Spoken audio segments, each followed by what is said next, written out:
Hello and welcome to I Know Dino. I'm Garrett. And I'm Sabrina. And today in our 410th episode, we have a bunch of news, including a new tyrannosauroid from North America. And a new therizinosaur. Nice. I love therizinosaurs. We also have Dinosaur of the Day, Patagosaurus, and a fun fact, as usual. But before we get into all of that, we want to thank some of our patrons.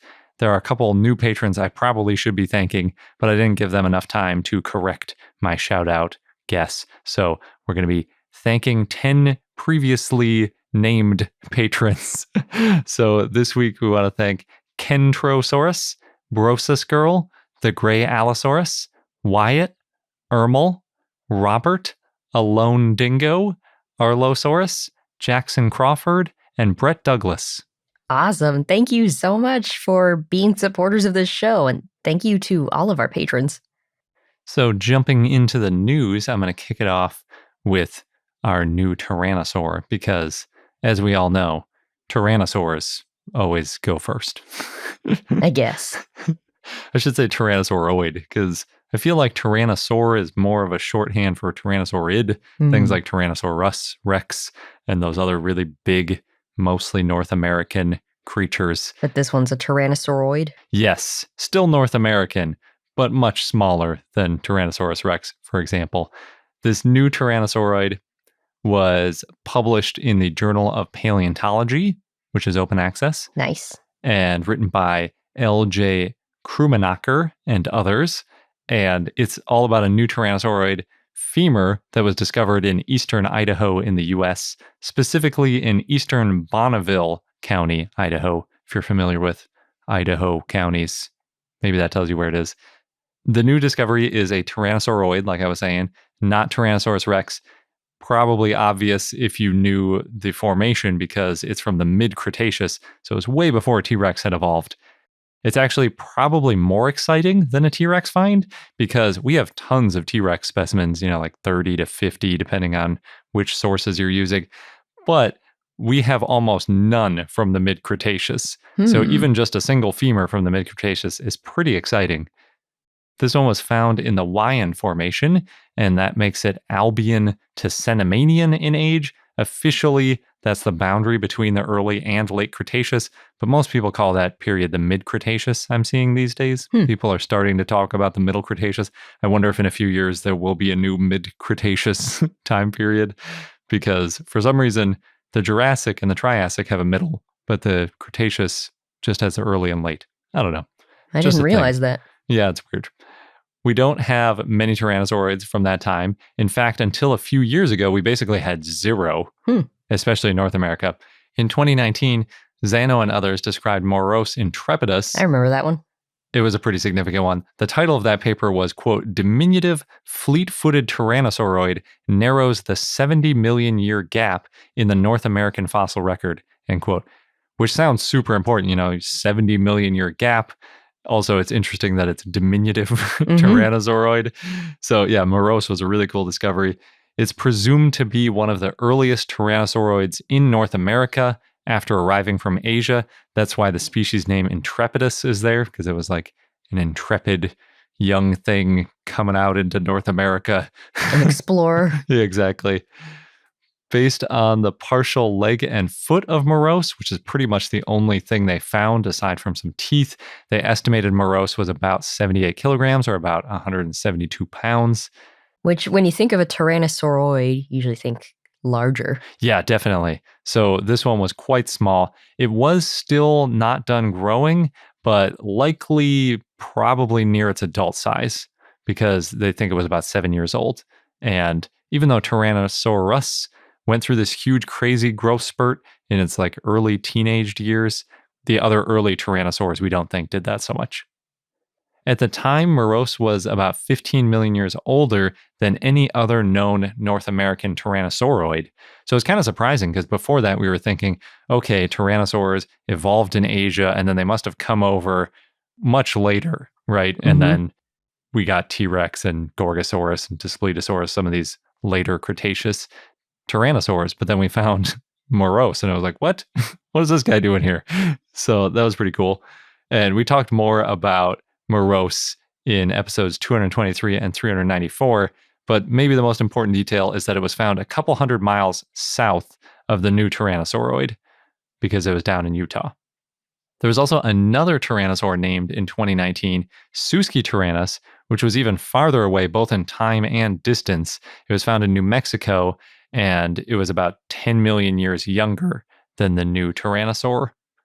Suskityrannus was about half the weight of Moros, thus its name that means coyote tyrant. So it's about all it would terrorize, or maybe around the size of a coyote. It weighed about 20 to 40 kilograms, or 44 to 88 pounds, although it may have still been growing as well because it was estimated to be around 4 years old when it fossilized. So, yeah, not all the way done growing. Hard to say with these early tyrannosaurids. We don't know how close they were to the crazy growth curve of later tyrannosaurids. But in all of these examples, there are some signs that the bones are starting to get near their adult size. So they're like subadults, but not super far away from adult status. So it's safe to estimate their size. Yeah, or at least say that even though it was 20 to 40 kilograms, it probably didn't burst up to 1,000 kilograms, but maybe it got to 100 if it was an especially late bloomer, but we just don't know. Other than Suskityrannus and Moros, that time period basically only has tyrannosauroid teeth, of course, until this new find. But both the new tyrannosauroid and Moros are from the Cedar Mountain Formation, and being from the same formation means they're from around the same time. They're also around the same size. They're both tyrannosauroids. So one might think, how do we know this new tyrannosauroid isn't just another Moros individual? And I should mention, this new tyrannosauroid bone they refer to as the Wayan femur because... Where it's found. Yeah, the Wayan Formation. Kind of like the White Rock Spinosaurid from last week's episode. Exactly. Yeah, it's not significant enough to get a new genus name, but you got to call it something. So yeah, the formation name is a good way to do it. The Cedar Mountain Formation is especially enormous in terms of time span. It spans actually over 50 million years, and it covers most of the early Cretaceous and part of the late Cretaceous. 50 million years is just a crazy long time. That almost, if you went from now 50 million years ago, you'd almost get back to non-avian dinosaurs. Yeah. And it just spans most of the Cretaceous. But Moros is in the mustn't touch it member, one of my favorite formations. The new Tyrannosauroid is from the Wayan Formation, like I said, which could make it up to a few million years older, even earlier than Moros. So further filling in those gaps. Yes. And they could have made the paper on this one. New Tyrannosauroid, diminutive Tyrannosauroid fills in a 55 million year gap. Closing that gap, yeah. Yeah. We're at that late end of the gap, just edging earlier, I guess. The femur that they found has the most similarities with Moros, but it also has some similarities with Suskityrannus, quite a few actually, and fewer with other tyrannosauroids in Asia like Guanlong and Dailong, maybe Dilong. The most important detail in terms of it not being just another Moros is that it's missing a, quote, semicircular tuberosity near the lesser trochanter, end quote. What does that mean? It's basically there is a bump that is not on this new femur, which is on Moros. And that's one of the features that they use to define Moros. So the fact that it's missing is like, okay, well, something different. Yeah, it's a new dinosaur. Unfortunately, the new find is even less complete than the Moros find, which was already not a very great find. It's basically just the top half of a femur, whereas Moros, at least we had a few leg bones and some foot bones and a couple teeth. They do have enough, though, to consider it, quote-unquote, small-bodied. They did histology and found 5 lags. Again, those like tree growth ring analogies in dinosaur bones. So it was at least 5 years old. It's slightly younger than Moros, since Moros was 7, and it was likely still growing at a quote-unquote moderate rate. Unclear how much longer it would have grown at this moderate rate, though. It's estimated that it was around 51 kilograms or 110 pounds, and that's again from a 5-year-old individual, which is obviously more than 30 kilograms, which was how much the 4-year-old Suskityrannus weighed, but less than the about 78 kilograms of the 7-year-old Moros. So It's in between in both age and weight of the two other sort of beginning of the late Cretaceous tyrannosauroids that we know of. I would say, though, all of them were probably lucky if they made it to 100 kilograms as an adult, although we can't really say until we find some adults. Need more fossils. Yeah. They were definitely much smaller than T-Rex or even Daspletosaurus or Gorgosaurus or anything like that. Given the similarities with Yulong and Suskityrannus, this new Tyrannosaurid probably looked pretty similar. So my best guess as a comparison to T-Rex is that the new Tyrannosaurid was much skinnier and also had much skinnier and longer jaws to sort of match its body. It would have had a much shorter skull, meaning top to bottom shorter, as well as narrower from left to right side. It would have had smaller but still serrated teeth. It likely had 3-fingered arms that are a little bit more proportional to its body than T-Rex, although still probably fairly small. And it would have had fairly long legs and a tail. Possibly it could have been covered in feathers. A lot of times Moros and Suskityrannus are recreated as covered in feathers. Because why not? Yeah, I mean, it's small, and we know that that group of dinosaurs could have had feathers. But of course, this is all just conjecture from one partial femur. I just felt like I needed to paint a picture of what it looked like, because who doesn't want to know what an early Tyrannosauroid in North America would have looked like? I hear that and I just think small. Yes. It is small. Well, small for a Tyrannosauroid, I should say, because compared to a human, it would still be large. Yeah, I mean, so it's about 100 pounds, 110 pounds. That's pretty big and fairly ferocious because it's more like a dog or something where it's all... With sharp teeth. You don't have to be that big to be large compared to a human and a threat. Yeah, definitely. Plus, they were so much bigger per pound than mammals are that even though it only weighed that much, it was probably bigger than a person. Yeah. The Hawaiian femur probably represents the oldest Tyrannosauroid bone in North America because it was about 1 to 5 million years older than Moros. And it also shows that there was some decent diversity because now we have at least 3 genera about 30 million years before T-Rex evolved.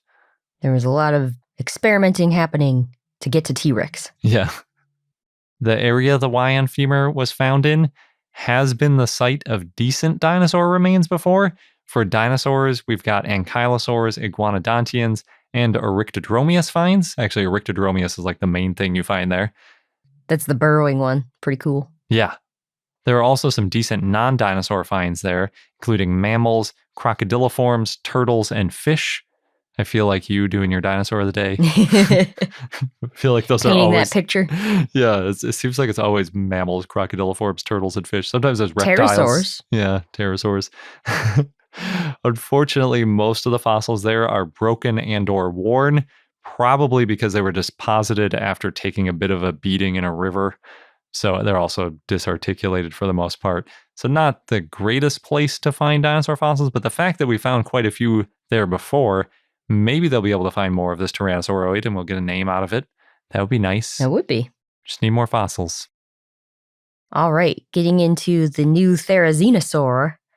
The name is Paralitherizinosaurus japonicus. Oh man, that is a long genus name. Genus and species name. But yeah. So this was described by Yoshitsugu Kobayashi and others, and it was published in Scientific Reports. And the authors re-examined a specimen that previously we'd only known it as a Maniraptoran theropod, but it was thought to be a therizinosaur. The fossils were first described in 2008. It's a partial hand. It's known as the Nakagawa specimen because the fossils were found in Nakagawa town on Hokkaido Island in Japan. So another one of those, you kind of referred to it by where it was found. Until you got a real name for it. Yep, but now it's got that real name, Paralitherizinosaurus. Bit of a tongue twister. Therizinosaurus is already a long thing, so they added 3 syllables to the front of it.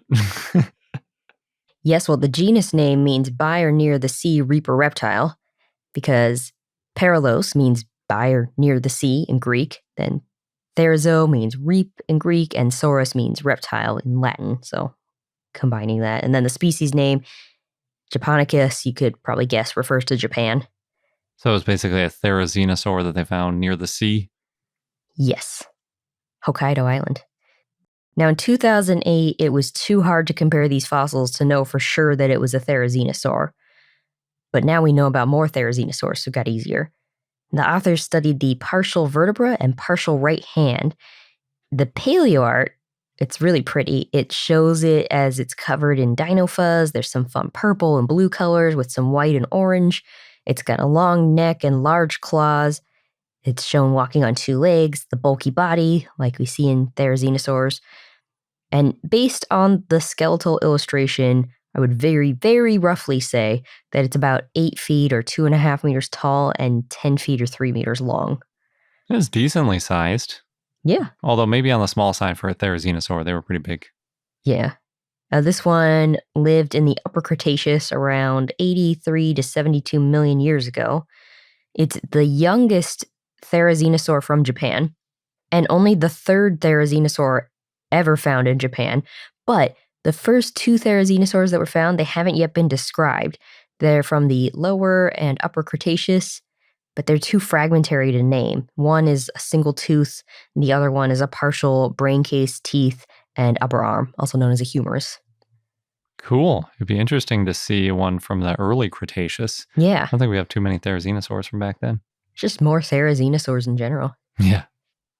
Paralitherizinosaurus is the first therizinosaur found in marine deposits in Asia, and the second therizinosaur found in marine deposits anywhere. The first one was Nothronicus from the tropic shale. So this shows that some therizinosaurs adapted to coastal environments. And it also helps to show that therizinosaurs in Asia lived over a longer period of time, and according to the paper, quote, at the eastern edge of the Asian continent, end quote, than we knew before. Now, Paralitherizinosaurus is a derived therizinosaur, and the authors compared the claws to other therizinosaurs, and they found that basal therizinosaurs had claws for general use, but derived therizinosaurs had claws that were meant to hook and pull vegetation to their mouths. Interesting. Yeah, that is the big mystery of why the largest claws ever on an animal anywhere on Earth were on an herbivore. I suspect that they had more than just that one use, too. Yeah, although I'm not surprised when you think about claws has to do with food in some way. Yeah, but you could see having massive claws might be good for self-defense or maybe competing for mate or even just showing off to the ladies. Or the males, we don't know. Yeah, it's usually the males that have to show off, though, at least when we're talking about dinosaurs and birds. True. So rounding out this Paralitherizinosaurus, I'll make it sound like another dinosaur of the day. The other animals that lived around the same time and place included sharks. Oh, that one's a different one than what you mentioned. Plesiosaurs, mosasaurs, turtles, pterosaurs, birds, and then we've got dinosaurs like hadrosaurids, tyrannosauroids, and nodosaurids. Nice. Yeah, since it's marine, you get all those cool things like plesiosaurs and mosasaurs and sharks. I noticed you didn't say turtles for cool marine animals. Well, turtles aren't always marine. Turtles in lots of situations. I just checked because I was curious if maybe Paralitherizinosaurus was the new longest dinosaur name, because that is extremely long. But Micropachycephalosaurus is still 2 letters longer, because Micropachycephalosaurus is 23 letters, whereas Paralitherizinosaurus is 21. Paralitherizinosaurus? Yeah, that one. What was the longest one again? Micropachycephalosaurus. Micropachycephalosaurus. For some reason, that's easier for me to say. Well, micro is sort of its own thing, and Pachycephalosaurus we're used to saying. Yeah. Whereas parallel into Therizinosaurus doesn't break up as easily. Not yet, anyway. Yeah. Paralitherizinosaurus. It's getting easier. Yeah. If it becomes really important, we have to say it all the time. Then we'll get used to it. 23 letters. That is a long word. That's a good one for Scrabble. Can you even fit a 23-letter word on a Scrabble thing? It might not even be that wide. I don't know. I haven't played Scrabble in a long time. It would be difficult, though. You have to get the right letters. Yeah. And I feel like the board might only be like 20 by 20 or something. All right, we've got other dinosaur news. So next up, there was a new specimen of Yulong mini that was found, and that helps to show how Yulong grew as it aged. That was published in Cretaceous Research by Shuifang Wei and others. So Yulong mini was the first oviraptorid hatchling found from the Upper Cretaceous Qiupa Formation, and that is of Luochuan in central China. In this paper, the authors described what they refer to as a non-hatchling Yulong mini specimen. And it's definitely a non-hatchling because they did histology. It's a subadult. It's about 5 or 6 years old. Yeah, and you should be able to tell based on its size. Yeah. The hatchlings are tiny. If it's 5 or 6 years old, it's going to be way bigger. Yep. Now, this specimen includes vertebrae, which includes 29 caudal or tail vertebrae, and parts of the shoulder and forelimbs. So, yes, that helps show how Yulong grew, its ontogeny, because multiple hatchlings have been found, and then now you've got this subadult to help compare. They found that as it grew older, it got a more expanded deltopectoral crest that's in the shoulder, and you see this in hadrosauroids and birds, and growing this larger deltopectoral crest could be related to larger pectoral muscle sizes, which allows, as the authors put it, quote, greater muscle forces for humeral retraction, end quote. Yep. We've talked about that one before. That's the pectoral muscle attachment, like a chest muscle, so that helps you move the arm back and forth, basically. Like if you're flapping a wing, for example, which is interesting because oviraptorids, obviously, we don't think flew much. Yeah. But they might have needed the muscle for something else. Yeah, or maybe they did have some sort of wingishness going on where it was useful. Yep. And then I've got to sneak a sauropod paper in here. Of course you do. And now I got to sneak in a sauropod paper. I'm not surprised. This one was in Science Advances by Andreas Janelle and others. And it's about the soft tissue pads on sauropod feet. Oh, yeah, those are cool. Yeah. So what they found was that sauropods may have developed these soft tissue pads on their feet by the late Triassic to early Jurassic, and that might have been a key adaptation for sauropods evolving into these giant animals. So way back when they were just sauropodomorphs, maybe even. I was just thinking you had that huge sauropodomorph Ladumahati that was already really big, so it probably had some decent padding on its feet. Got to protect those bones from all that weight. Yes.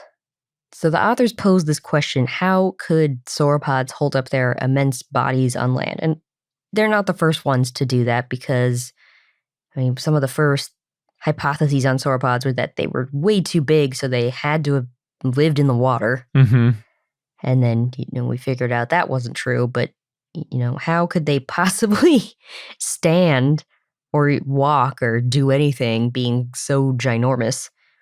Large mammals, like elephants and rhinos, they got large by having robust limb bones and shifting to a more upright posture, among other things. The authors said that there'd been minimal research on sauropod feet, the manus and pes, and that could be due to a lack of fossils. It seems likely that the feet were important when it came to how well big sauropods moved, which makes a lot of sense. So there's a lot of hypotheses around sauropods, and one of them is like a shift in autopodial posture in the hands and the feet. There's also hypotheses about developing a large soft tissue pad, but no soft tissue pads in sauropods are preserved in the fossil record, so that's why it's a hypothesis. Yeah, we don't have like a good mummified sauropod foot. It's not impossible, but yeah, it would be unlikely. But you never know. There's some inferences based on some rounded heel impressions in sauropod tracks about the tissue pads too. Yeah, we've definitely heard a lot about that, not just in sauropods, but all sorts of dinosaurs. They talk about how you can infer how big those squishy parts are on the bottom of their feet based on the tracks they're leaving in different mud and dirt and things. Yes. So in this paper, the authors hypothesized that sauropods had the soft tissue pad in their feet, and that helped with their weight and to reduce bone stress. And they did photogrammetry of nearly complete feet of 5 sauropodomorphs from different clades that were all different sizes. And they did finite element analyses, also known as FEA. They looked at the data to see how sauropods could have moved and then tested how that would work if they had soft tissue pads in their feet versus if they didn't have those soft tissue pads. And they found that there would have been way too much stress on their bones unless they did have the soft tissue pads. Yeah, that makes sense.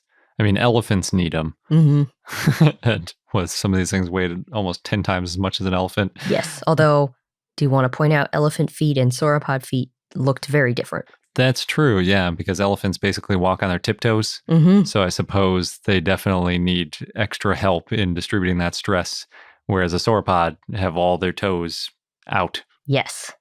Well, so what the authors suggested was that sauropods had a soft tissue pad beneath the heel of the back feet. And that their front feet and their back feet were different, which is different from, like you just said, with elephants, they tiptoed, and they tiptoed on all 4 of their feet. Mm-hmm. Or they do still tiptoe, because elephants are still around. Yeah. And they're easy to study. Yeah. You can just see them tiptoeing. Yeah. It's so easy to get an elephant foot with all the meat on it and everything. You could put it in an x-ray while it's alive, watch it walk, all sorts of things we can't do with sauropods. Yep. But anyway, they were saying sauropods needed the pads or else they would have gotten stress fractures. And they said based on pads in elephants, but also rhinos and camels, these pads may have absorbed mechanical shock and stored and released elastic energy. Ooh, that's fancy, storing and releasing energy. Mm-hmm. They think sauropods also may have had more soft tissues like muscles, tendons, ligaments, sole skin, and things like the potential for absorbing loads at heel strike. That's when your heel hits the ground first, or for distributing forces evenly between the limbs. That's cool. Mm-hmm. That reminds me of the fancy running shoes when they have these big squishy heels. Mm-hmm. And when you hit, some of them now are kind of springy. And there's actually like rules on how springy they can be. Like you can't have an actual spring in your running shoe if you're running in a competition, for example. Because it gives you too much of an advantage. Yeah, because it would just absorb the energy when you hit the heel down and then like release it as you get back up. But they have different types of foam that give you a different amount of springiness. So you could imagine having a organic living analog of that with a bunch of elastin in it or something where it squishes down and then it sort of springs back, maybe like a kangaroo a little bit or something. That'd be really cool. It would be. Well, for this study, the author said that this is the first strong evidence to support the idea of soft tissue pads. And my other thought here, thinking about how they had heels on the pads were only on the heels on the back feet, just reminded me of like wedge heels. And then that reminded me of that video that came out, I don't remember when, where somebody put heels on all the dinosaurs in Jurassic Park. Oh yeah, like high-heeled shoes, like human shoes. Yeah, although it would make more sense if they were all wedges, I guess. Yeah. At least for the sauropods. That's true. That's a lot of pressure on a high heel. Mm-hmm. Yeah, that's interesting. Actually, thinking about the storing energy is weird because usually things that store energy are doing it in that periodic sort of bouncing, like a kangaroo. You know, you impact, then you release the energy, then you impact, then you release the energy. It's hard to do when you're quadrupedal. Yeah. Because you take a big step, then the other feet take a step, and then that foot takes a step. Like how much energy? Probably wouldn't be able to store very much energy, but maybe a little bit. Yeah, because we were saying in a previous paper, it came out that that each foot took its own step. Yeah. And that some of them did like the right side and then the left side. Yeah. And maybe it wasn't like an elephant where they'd go diagonally. Yeah. But one way or another, they weren't doing like bounding. They weren't like galloping. No. Oh, that would be so funny.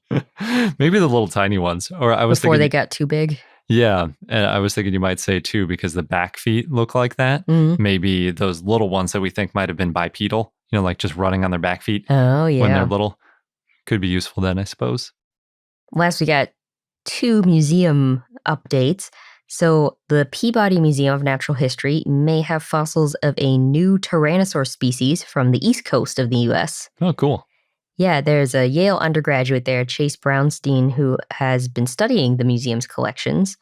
And, like so many museums, there's in the collections so many fossils that have been collected over the years, and for whatever reason, they just haven't been able to be studied. So Mm-hmm. you can find some really cool stuff. Takes a long time to get through all those jackets. Mm-hmm. And one of the fossils at the Peabody Museum is a claw collected in Delaware back in the 1860s, and it's similar in size to a Deinonychus foot claw. So I hope it gets published about eventually. It sounds like there might be some other fragments of bones too, so maybe there's enough to describe it.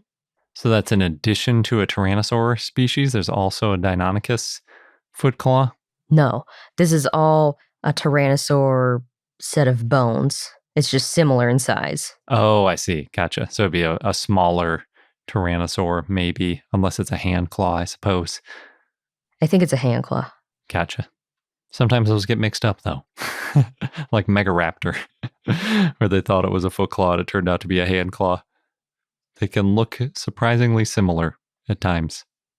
Well, either way, in this case, if they do name a new species, even if they don't, we already do know that tyrannosaurs from the east coast of the U.S. look very different from tyrannosaurs found in other parts of the U.S. Mm-hmm. Yeah, it'd definitely be nice to find out more about them. Maybe it's in one of those other jackets in Yale. Yeah, maybe. Then the Philip J. Currie Museum, they took visitors on a rafting tour to look for fossils this summer, which sounds really fun. They had a new summer program. It goes from June to August. I guess it's like 4.5 hours.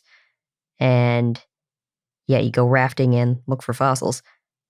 We recently asked people about places to go to dig for fossils, and we got a lot of great responses. I heard about the Philip J. Currie one after we got all these responses. But anyway, we put together a list on our website of 9 programs you can go to. Some are for families, some are for adults, and some are for students. So you can go to our website and check it out if you're looking for places to dig. And now we're going to pause for a quick sponsor break, but when we get back, we'll get on to our dinosaur of the day, Patagosaurus. And now on to our dinosaur of the day, Patagosaurus, which was a request from Paleo Mike 716. So thanks. It was a Sauropod dinosaur. I guess I did get another sauropod in. That lived in the early Middle Jurassic in what is now Patagonia, Argentina. And it looked like other sauropods. It had the long neck, the small head, the long tail. It walked on 4 legs. It's estimated to be about 54 feet or 16.5 meters long and weigh about 7.8 tons. And there are other estimates that it was about 46 feet or 14 meters long. A sort of average, middle of the road, I would say. Middle of the road, for a sauropod. Yeah. The fossils were found in the 1970s, and the holotype includes a nearly complete skeleton but no skull. But multiple specimens have been found, so we do know about most of the skeleton, including the skull. Although the skull isn't that well known, it's mostly the jaws that are known. A lot of specimens have been found, originally 12, but now it might only be 11 because there was a redescription of Patagosaurus and they found that one of those specimens might be a different taxa or a different kind of dinosaur. At least one juvenile has been found. It was herbivorous and it had a mix of basal and derived sauropod traits, so old and new traits. Now, one derived trait is the air-filled cavities in bones, that's known as pneumatization, which made the bones lighter. It also had gracile or slender forelimbs compared to later sauropods like Camarasaurus. It had tall neural spines, 5 sacral vertebrae, that's in between the hips. It had saddle-shaped neural spines on the front tail vertebrae, also known as the anterior caudal vertebrae. It had a relatively short, high lower jaw, the dentary, a short, high, broad snout, and teeth similar to Camarasaurus in that they were more spoon-shaped. Yeah, description in general sounds a lot like Camarasaurus, I would say. It was interesting that you said later sauropods like Camarasaurus, because I'm not used to Camarasaurus because that was in the Jurassic. Yeah. But this is the earlier Jurassic. Yep. Just a reminder of how long dinosaurs were around. Mm-hmm. Patagosaurus had a lot of replacement teeth. It probably replaced its teeth every 58 days. Nice. I'm jealous. I know.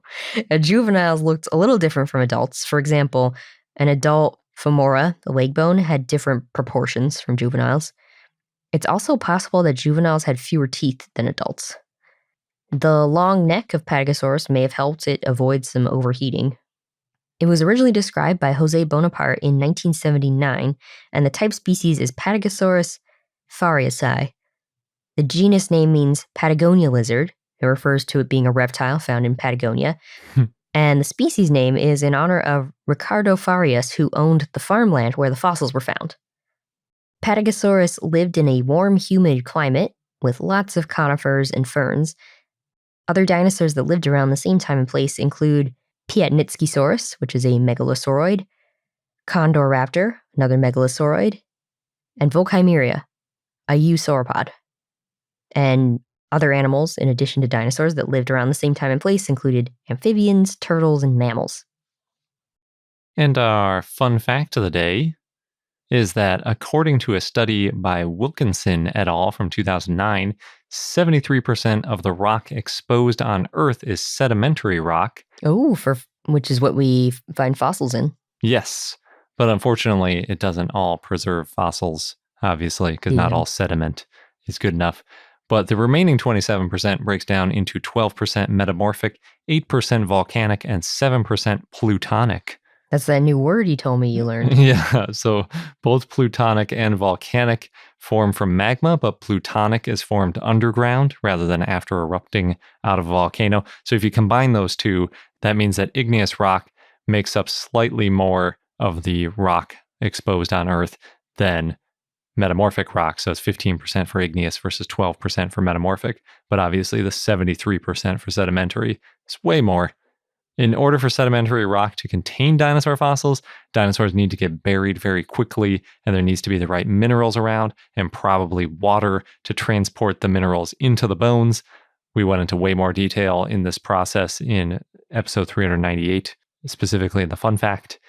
The article that calculated those rock percentages has a great title. It's a quote, "Global geologic maps are tectonic speedometers, rates of rock cycling from area, age, frequencies," end quote, which is kind of fun. So the gist is that every million years, the continents are covered in about 1.5 million square kilometers of volcanic rock and about 12.1 million square kilometers of sedimentary rock. Well, really sediments, some of which eventually turns into sedimentary rock. So for some fun comparisons, that means every million years, there's enough volcanic eruption to cover all of Mongolia. Oh, that's large. It is a lot. And there's enough sediment to cover all of Canada and Greenland. Also a lot. Yeah.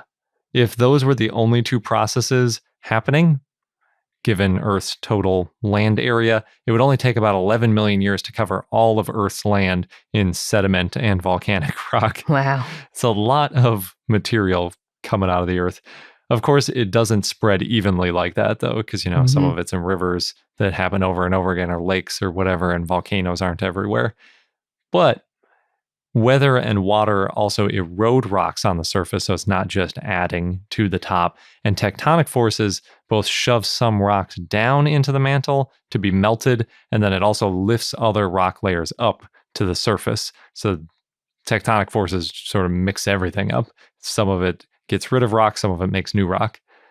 They found that rock uplifted and subducted happens at about the same rate on average, which makes sense because we don't have continents growing or shrinking much, even on geologic timescales. Like if you go back to the dinosaurs, basically the same continents around, which is why we can find dinosaur bones all over the place. If they were recycling the crust through the continents, all those bones would be gone.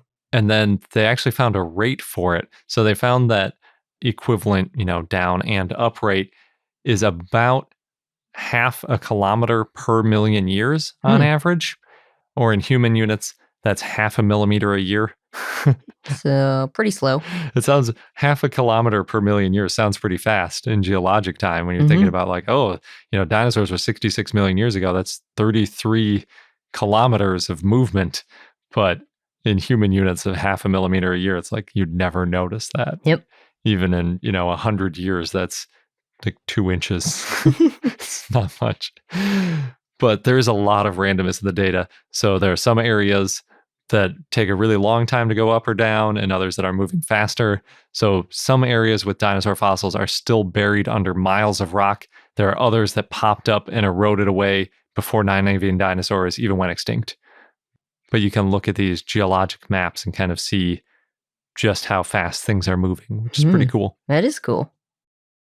And that wraps up this episode of I Know Dino. Thank you for listening. If you're not already a patron, please consider joining our community of dinosaur enthusiasts at patreon.com/iknowdino. We offer lots of perks. Thanks again for listening, and until next time.